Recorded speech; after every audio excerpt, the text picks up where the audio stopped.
kan tu lai khobel bo ro hi acha to maya thi na hi atam em mai ni ama khop mai nimin lam khan Culture West Longtai District 407 Trakin Culture Bongute Petur Scooty akal vai trak hianin asuwa Scooty khaltu akhaltu te laram ruata te pa fa hi asuwa laram ruata hi amuna athini 407 khaltu hi vai Ranjit Rana tini hi khothlir news yanin aron report danin zu arui aron tiani azia lo khop mai chumi mai baka vai reng te tranga kilometer so panga vela la chimluanga pu rin tuanga tripper letin aladel lumzuyani apoi thin maya hetak lian tak mai let hian purin tuanga hi adel tiaro an shen mi alo ni tichuan JCB in hetak lian mai hi an tung dinga tichuan an hrachaw ni purin tuanga adel lum dan hi chimluang MHP branch pima kim hian aron soya abul tangin atop thleng ka ngai thla hole phatang ya da rukle achan ve lan yang aron tluk khamo hei kan in chunga hian ka zuang ve thini chu ka tlan kwal thina par te hi kala ve thina chuan he ta he lampang kan in hlui hi kan la thiat lawa he lampang kan in chung kong pui mu theina lama ka din lai ta khan akwal ton tir lai han aron on to ni chumo lokin filter atanga ron chho filter atanga ai dol lampan tur ni anga online thom no vela phur arit lawati chuan a on to a chuan katlan pheso lampang mora atluang a katekan en kha alo tluta ni chu he lampang kan in chung mor le lama han ka batan phe kha atluta ma se atluribur lawani chumo motor ka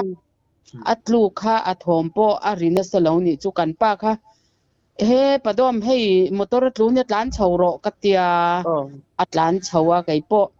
in chunga tang chuan ka chuka stepa ka han kala chu chuan kan pa chuan in engein ana vatia vai panin nya mo handyman driver chuan kai chu ka chhawin kanu te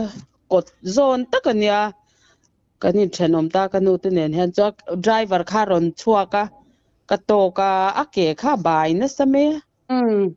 chuan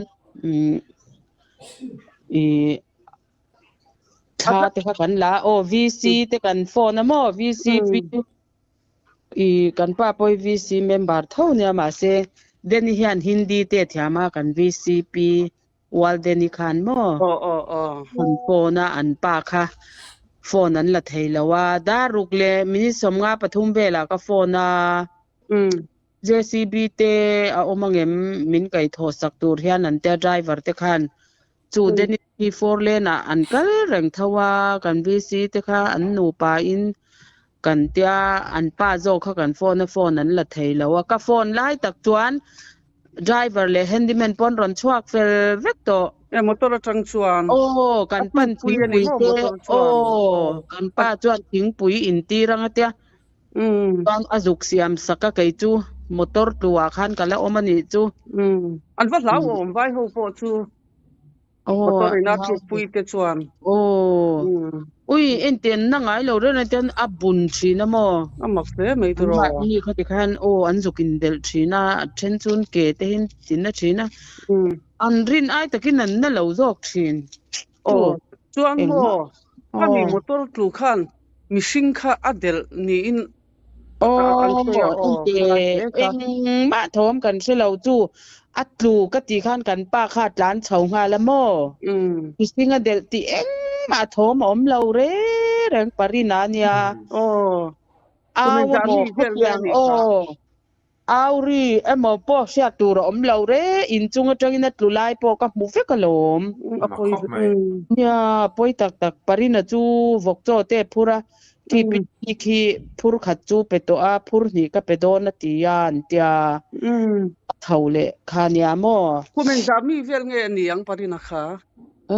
somruk vel chu ni ve to poi le me a tuan khami kha adel ti kha in selowa motor kha JCB a kai tho khan ingtin nge kha al in zu pu tamai ti na man ve JCB khan in kan tui zem hi hei put pha leng che kan tui zem hi adel chelo ni chu mo JCB in aron po tho po in claim nu kaw set ro se katia kan pa bula mo ton JCB khan ten anu kaw seta khat ang vel anyang chu anu kawa chuanin apot thau ta ni chu mo JCB khan apot thawa apot tho zo khan ui kan awa apot thawanga ron lir thang tik te kha kan hlawa kan sir dewa kan omani chu awa put te kan benga chan deniber khan kan VCP khan khi ruang vai ho hi an thi ni lo mo tia oi ha an ma ni hin ni ngem le te kan tia an ni lo ni tu an tia tu driver khan sila khur nasalu tu ka mo driver kha khur law don tu lawa chuan an ma ni mi le sa chun ni lo ni chu te oi tu nge o nyang an tia kan ham en chianga chuan hei a ngong te hi mul veka parina chu sen thura mo ten a mul te hi ten mul hi chup zel ni chu mai hei beka te ma chu helai a khabe noi mul he ta ngong khang che kha mu the adar vek hei hetian a khabe chin alu khai sem abung dar ang kha no ma thuak te lo to ma khan mai vel kha eng ma lo ni mai mu tla lo ni mo helai a khabe chin chung lam zong zong hi chu mu to lo chuan motor in an sai to chuan ruang chu parina chu alo ni tareng mai sia ga parina ni chu ti nang ni po mak kan til tu kina kan pahin kan nu pan kan khan kan plan chho te ro kan jerry le han auri thom eng ma la bani chu ama parina kha khatia kong sira kallai kha motor thlu khan ti khan azute nan hal tamai anianga tro asir lutuk parina in ani chuan motor thlu khan ani le sir dewa kha atlu sim khan badel phak tur ang chi ani thowem oi kan tui zem khamo liter sanga ni ta ami bul chia khan adela tlan nge na se to lo nyang ai sir kha chu thei to lo tui zem pang pak te mo ba to dang khep ne ve to sia chu mo dang khep ani chuan parina khamo mani a kho cha khani mani a kho sa ni hwan cha ma te a kho ngai tha me a tiro chuan a ruang chu khoi ange chu na don le tu nge la don le police in an la tha mo post mortem do direct dam do in ro wai mi nan bo yang chuan a ruang chu ama ina chuan anda mai don ti na mani don le ai hola an vu yang it pon nei lo chu mi hwan tha ma te ni don tak no panin a u nau pa chu an te ber hei chimwang a han mi na mo tu mi fa te chu fanu chu boka tuan a fa pa hi ai boka fel ve deu mai chu a fa pa chu ron chuk me ka ai boka tangin ani chu lak chobel kha har sa an tan nau te ten nei tharan tia halai in koi kong kha koi ul re de boka ni tiro atlureng mai ni motor hi mo lo ton in rel nu hianin ngoro syntax liter sanga tui kan da kan in rel donin liter zanga kan da bo chung te chu ron su ke vekamo kum ma se kong kha in va nei lu tu lem si lo va